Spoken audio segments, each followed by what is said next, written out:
नमस्कार दोस्तों, मैं जेपी पाल भोजपुरी। आप देख रहे हैं जेपी पाल क्राइम। इस कहानी में एक 55 वर्षीय व्यक्ति होता है जिसका नाम मोहन होता है।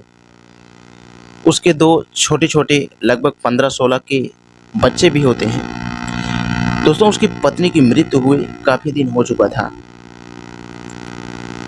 अब यह जिंदगी ऐसे ही चल रही थी, लेकिन कहते हैं ना कि मन बूढ़ा होता है लेकिन तन बूढ़ा कभी नहीं होता है। तो इस कहानी में इस इंसान के साथ भी सेम कुछ ऐसा ही हुआ था। एक दिन की बात होती है, वह नालंदा से पटना जा रहा होता है। तभी इसी के बीच में उसके साथ एक घटना हो जाती है। वो घटना ये होती है कि जब ट्रेन होती है अपने स्टेशन पे आके निर्धारित समय पर खड़ी होती है और एक गाना गाने वाली लड़की उसमें एंट्री करती है और वो अच्छे अच्छे गानों से सबको प्रेरित करती है। अब वहाँ पे जितने भी यात्री थे वो सब लोग खुश हो जाते हैं। ये जो 55 साल का व्यक्ति था बूढ़ा, वो भी खुश हो जाता है, लेकिन वह सबके खुशी से कुछ ज़्यादा ही खुशी इसके दिल में चल रही थी। अब सब लोग उसको 10-20 रुपया देते हैं, लेकिन यह व्यक्ति जो है उसको अब डायमंड रिंग अपना देना चाहता है, लेकिन अब सबके सामने कैसे दे। उसके बाद में बूढ़ा कहता है कि ये अंगूठी जो है हमारे सगाई की है और हमारी वाइफ की मृत्यु हो चुकी है। मैं चाह रहा हूँ कि ये रिंग आप ले लो।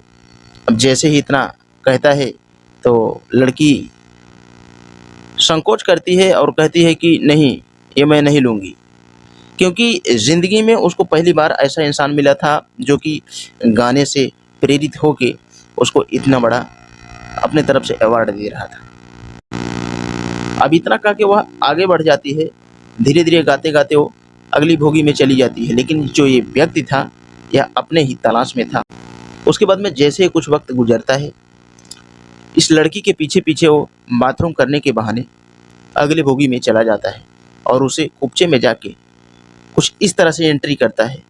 अब जब बूढ़ा व्यक्ति बार बार उसको इस तरह से इशारे कर रहा था तो लड़की के भी मन में न जाने क्या ऐसा आ जाता है और वह आती है इसके पास। और फिर बूढ़ा व्यक्ति कहता है कि प्लीज़ मेरी बात मानो, मैं तुमसे एक बात कहना चाहता हूँ। तो लड़की कहती है क्या, बोलिए।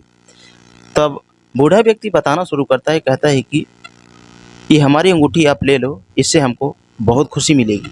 और जो आप ये भीख मांग रही हो, मैं एक बात कहता हूँ, आप बुरा मत मानना, आप हमारे घर पे चलो और वहीं पे रहो, आपकी ज़िंदगी जो है बदल दूंगा मैं।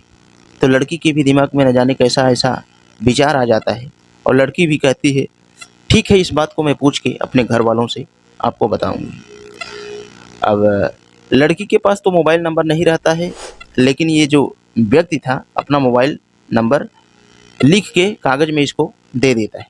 कहता है कि जब तुम अपने परिवार से पूछ लोगी तब इसी नंबर पे कॉल करके हमको सूचना दे देना। अब लड़की मांगते खाते हुए अगली भोगी में फिर बढ़ती है। उसके बाद में जैसे ही वक्त गुजरता है, शाम होती है और शाम होने के बाद में लड़की जब अपने घर पे पहुंचती है और जैसे ही इस बात को अपनी माँ से बताती है तो माँ भी कहती है कि ठीक है, कोई बात नहीं, ज़िंदगी बसाने के लिए इंसान को औरत की ज़रूरत होती है और औरत को इंसान की ज़रूरत होती है। तुम्हें जैसा लगता है तुम अपने हिसाब से करो। अगर वह बूढ़ा व्यक्ति आपको इतने अच्छे से बात किया और एक डायमंड रिंग भी आपको दिया तो मुझे लगता है कि वह इंसान सही होगा। अब वो लड़की ये भी बताती है अपनी माँ से कि उसकी औरत जो है बहुत पहले ही ख़त्म हो चुकी थी। जैसे ही इतनी बात वो अपनी माँ से बताती है तो माँ का भी पूरा भरोसा जो है उस बूढ़े व्यक्ति के ऊपर आ जाता है, क्योंकि दुख वही समझ सकता है जो दुख को देखा हुआ रहता है। जब माँ को यह पता चला कि उसकी वाइफ ख़त्म हो चुकी है तो माँ को भी पूरा भरोसा हो गया कि वो हमारी बेटी की परवरिश ज़रूर करेगा। उसके बाद वह औरत उस बूढ़े व्यक्ति के नंबर पे कॉल करके बातचीत करती है और जो है मामला यह पक्का हो जाता है। उसके बाद में जैसे ही तकरीबन कुछ वक्त गुजरता है, यह ट्रेन पकड़ती है और उसी स्टेशन पे जाती है जहाँ पे भीख मांगते हुए उस बूढ़े व्यक्ति से मुलाकात हुई थी।